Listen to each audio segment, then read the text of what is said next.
कलिजुगरे केउं पापींकर आत्मा सीधा नरक को जीव। आसंतु जानिबा ए संपर्क रे कौन कहूची गरुड़ पुराण। नमस्कार, डीटीवी ओडियार एही स्वतंत्र उपस्थापना को आपण समस्त को स्वागत करुछि। मो आनी शतपथी। दर्शक बंधु, महर्षि वेदव्यास अनुसार 4 युग विषय कह जाइछि, जहा अनुसार सत्य युग, त्रेता युग, द्वापर युग एवं कलि युग अटे। युगर आरंभ सत्य युगरे होइतिला एवं एहार अंत कलि युगरे हेबो।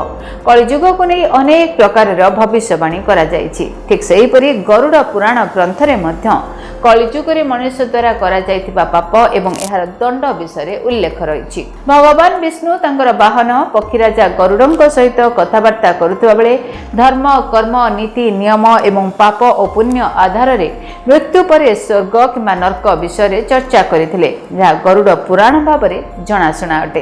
गरुड़ पुराण रे भगवान विष्णु द्वारा कलिजुग रे करा जाइतिबा एपरि खराब पाप विषय कहा जाइछि, जहाकु करिबा द्वारा व्यक्ति मृत्यु पर सीधा नरक को जाइथाय एवं ताकु कठोर जंत्रणा भोगिबाकु पड़िथाय।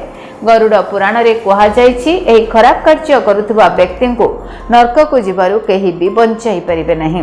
ताले आसंतु जानिबा केउ पाप कले आपण माने सीधा नरक को जिबे। ईश्वरंकर सेवा करुथुबा ब्राह्मण मानकु हत्या करुथुबा, भ्रूण हत्या, गर्भपात करुथुबा लोक माने मरिबा परे नरक को जांती। कोनोसी गर्भवती महिला को हत्या करुथुबा व्यक्ति को नरक को जिबारु केही भी रक्षा करि परिबे नहीं। विश्वासघातकता परे विष देई हत्या करुथुबा लोकंको मध्य मृत्यु परे नरक को जिबाकु पड़िथाय। जो माने धार्मिक पुस्तक, शास्त्र, वेद, पुराण उपरे प्रश्न उठांती सेमाने मध्य नरक को जाई दंड भोगंती। जो माने घर को आसिथिबा अतिथि मानकर असम्मान करंती, भोकिला लोकंको खाद्य एवं जल दियंती नहीं, सेमानकु मध्य नरक जिबाकु पड़िथाय। अजना महिला किंबा पुरुषंक सहित संपर्क स्थापन करुथिबा लोकंगर आत्मा मृत्यु परे नरक को जाइथाय। पर स्त्री, पर पुरुष सहित संबंध रखुथिबा लोकंकर आत्मा करिबा परे नरक को जांती। जो लोक माने दुर्बल एवं असहाय लोकंको हैरान करंती सेमाने सीधा नरक को जांती। जो माने महिलांकर मान, सम्मान, इज्जत लुटंती, जो माने एथिरे सेमानकु समर्थन करंती सेमानकु मध्य मृत्यु पर सीधा सड़क नरक जीवाकु पड़िबो। जो माने निर्दोष विरुद्ध रे मिथ्या साक्ष्य दियंती सेमाने मध्य सीधा नरक को जाई कठोर दंड भोग करंती। जो माने को पंचदेव महादेव श्री हरि, विष्णु, सूर्यदेव, भगवान गणेश एवं माँ दुर्गांकर भय नथिबो सेमाने तांकर पूजार्चना न करंती सेमाने मध्य सीधा नरक को जांती। व्यक्तिगत स्वार्थ पाई पशु बलि देउथिबा लोक माने मध्य मृत्यु परे नरक को जांती। मृत्यु परे नरक रे मिलिथाय एही 28 प्रकारर दंड। आसंतु जानिबा कोन अटे एही दंड। स्वर्गरे देवी एवं देवता माने रही थांती। जो मनुष्य भल कर्म करिथाय से स्वर्ग प्राप्ति करिथाय, किंतु जो माने खराब कर्म बा पापी होई थांती तांकर आत्मा शुद्ध हेबा निमंते सेमानकु नरक यात्रा करिबाकु पड़िथाय। नरक रे दंड स्वरूप आत्मा को गरम तेल रे पकाई दिया जाए। तेबे दर्शक बंधु, गरुड़ पुराण अनुसार एही दंड विधान कार्य प्रक्रिया मृत्युर देवता जमंकर दूत माने करिथांती।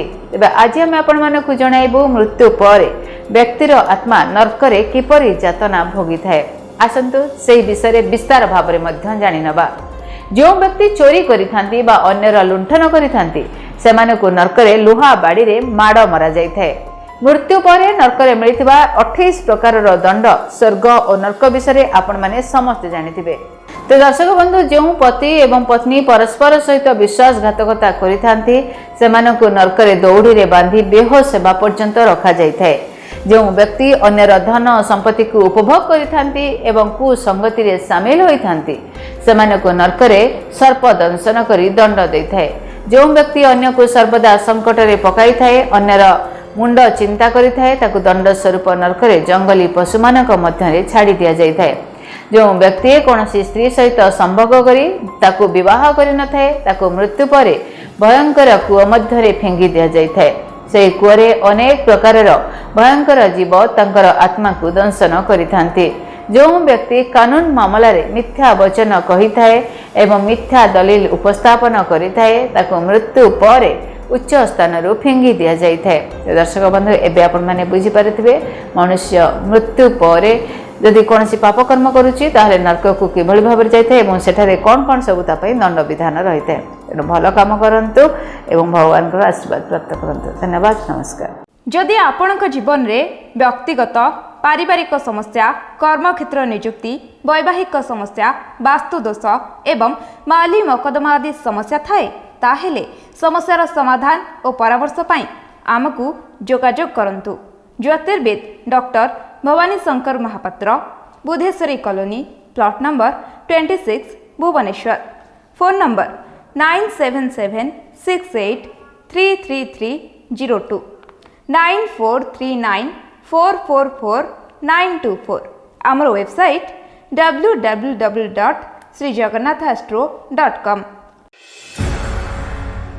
केमिति कटिबो 2026 मसीहारे आपणक भाग्य केउ राशि रे रहिबो समस्या आउ किए हेबे लाभवान केमिति रहिबो मेष ठारू मीन राशि पर्यंत भाग्यफल जानिबा पई देखंतु आम कार्यक्रम 2026 भाग्यफल 2026 मसीहार आपणक राशिर संपूर्ण भाग्यफल जानिबा पई चैनल को सब्सक्राइब करंतु, बेल बटन को ऑन करंतु, देखंतु डीटीवी ओडिया।